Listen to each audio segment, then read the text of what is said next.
I think it's only right we do a video about Crystal Palace on this new channel, because not only did they end the Premier League season on fire, they would have been 4th if it was the last 7 games of the season. I think if it was the last 12, they would have been 6th or 7th. They've been playing unbelievable football under Glasner, not just, winning games, but getting points. But they're doing business, Riad. Jobe Bellingham could be one. Obviously, they've just got Kamada on a free transfer as well. They've been linked to some other good players like Sule. They've managed to keep Dougie Freedman, which I said would be like the deal of the summer for them, because Dougie Freedman is brilliant. They've been linked to players like Sule that have been unbelievable. Ben Johnson, Mendy, other players they've been linked to. And I think, new channel here, wanted to do some different content talking about maybe smaller clubs, not just the big six. And what team is doing better business right now than Crystal Palace? In fact, no team's really doing any business. And Crystal Palace are like, yeah, we're just going to get 2-3 signings wrapped up. We're going to be organised in pre-season. Getting these deals done quick, getting effective signings done quick, because, yeah, they might lose Eze, they might lose Olise.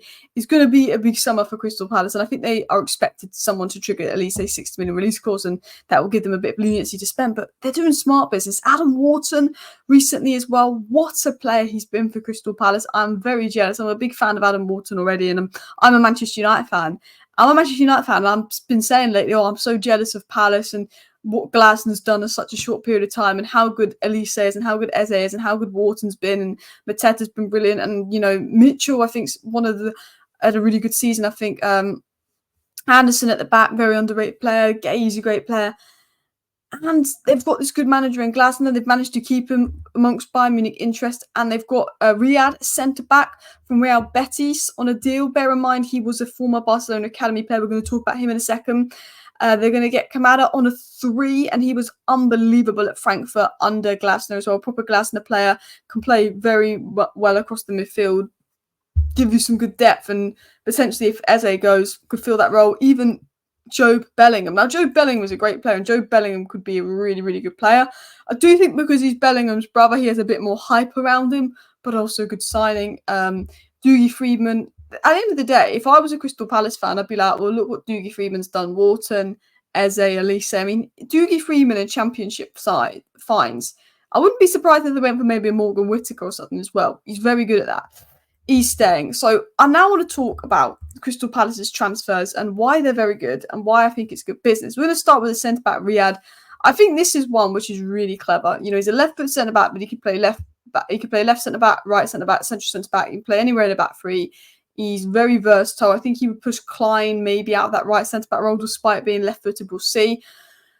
I think 6'2", Moroccan centre-back, highly rated. I believe Barcelona put a buyback clause when they sold him to Real Betis, which was like £20 million, because they rated him very highly and they were a bit reluctant to let him go.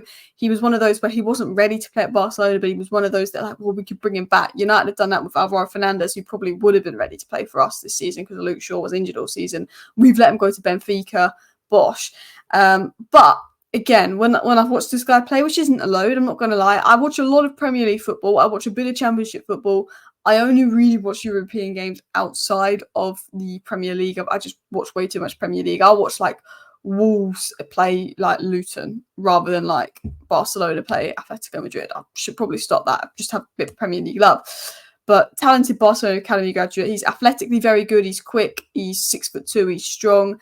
I always say one of the reasons Saliba does so well in the Premier League, and one of the things you've got to do well in the Premier League as a centre-back is be athletic. Saliba's very hard to beat. He's got that sort of pace. But on top of the pace and the strength and the ability to cover mass amounts of ground and defend large spaces, he distributes the ball very well. He's a very good duel winner statistically as well. And his reading of the game looks very good. He can read the game out well.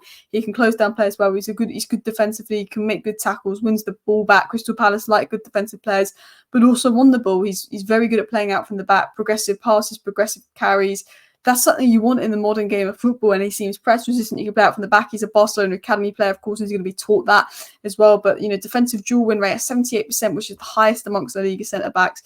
Press resistant, good on the ball, very natural defender. Played against the likes of Real Madrid and put in a solid performance. And again, he's versatile. He can play left centre-back, right centre-back, two-footed, good on the ball, good off the ball. He's only going to get better. Crystal Palace, young players, moulding them to get better. I mean, that's a really smart signing in itself.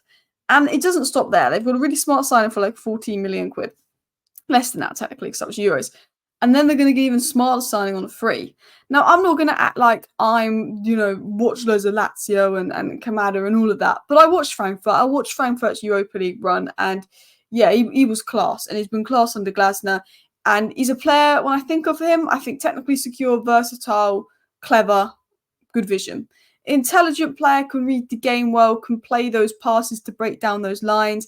Can allow you to play at a very modern attacking sort of sense of football, and he's good at moving the ball quickly. He's good at passing and moving, picking out those passes, moving the ball quickly, setting a tempo of games. Good player who can pick up with good goals. Arsenal, West Ham, Betis, Salzburg, all in the Europa League. I think he could suit Glasner in the Premier League very well. We did well at Frankfurt there. I think he's a good player. He's available on a free, and if you look at things like his FBrest statistics here, very well rounded as a player, very well-rounded, very versatile. He doesn't really have like a weakness. He can tackle 91st percent off a tackle, but 96% off the touches. He gets involved. He's not going to have the output of an Eze or someone, but he is a very, very good player. And I think under Glasner, he was very, very good. And then you look at players they might sign. And obviously, Jobe Bellingham is the one I'm the most familiar with, having watched bits of the Championship. And I think Jobe Bellingham is a great player. I don't think he'll be Jude Bellingham level. I don't think he's going to be this, world-class, insane 100 million player, but I think he's going to be a very good player. I think he's got the pace, he's got the passing, he's got good technique, he's versatile, he's a good box-to-box player. I think dribbling, he's got it. I think technique, he's got it. Tempo, I think he's very good at dictating the tempo of the games. I think he's adaptable, and he looks like he can do well in both counter-attacking and combination play styles. Just from watching Bellingham, I'd say versatile box-to-box midfielder. He's skilled at advancing into the opposition half. He's one of those, he can make those threatening runs into the opposition's half in attacking midfield. I think his decision-making looks good. He's got, Jobe Bellingham's got the brains. He's got the brains, and he makes the runs, and he's got a little bit of the physical profile to make things happen in the game. And I think he definitely is better in the half spaces. He definitely likes having the ball and passing and driving forward. But he's a proper sort of, I can pass, I can carry. He needs to be used correctly. I think there's a really good profile in Jobe Bellingham, but he needs to be used in his best role correctly, if that makes sense, because I think he does well in 1v1 dribbling situations. I think he does well in carrying the ball, passing the ball. He's very good at quick 1-2s, he's very intelligent, very good reading the game, can draw fouls. But I think something he does is inject dynamism into the game. That's the way I describe it. It dictates the tempo, injects dynamism. Has has a few similarities to Jude, his brother. He is very similar in terms of play style, positional stance to Jude Bellingham as well. So he's got that in his locker. So I wanted to just talk about Crystal Palace in general. They've got 2 signings done. Jobe Bellingham could be the third. They're looking at a couple of other players. If they lose Olise, reportedly they're going to go for Soule. Now, Soule is what I call one of my bargains of the summer. I had a list because I'm a Man United fan. I have a Man United channel. I do like 2 pieces of content on every day. I talk a lot of crap. But I did my steals of the summer. Yusuf Fofana, 25 million. And one of the other ones was Matthias Soule. Now, I'm going to show you something quickly about Matthias Soule, who I don't know if he's going to Palace. I've not done a big bit of research on him because we're only going off Fabrizio Romano links. But this guy is apparently someone that Palace has looked at. Most key passes made in Europe's top 5 leagues for players aged 21 or younger. He beats Xavi Simon. Also, he plays for like a less attacking side than a lot of these players here as well. Most goals scored, he's 5th for players under the age of 21. Most successful dribbles, he's 2nd for players under the age of 21. And most shots attempted, he's 2nd. That just gives you an indication of how good he is for players under 21. And because, Juventus is stupid, they might send him for 25 million. You're literally going to get like 60 million for Olise. Get this guy and you still got 35 million left over. Bash.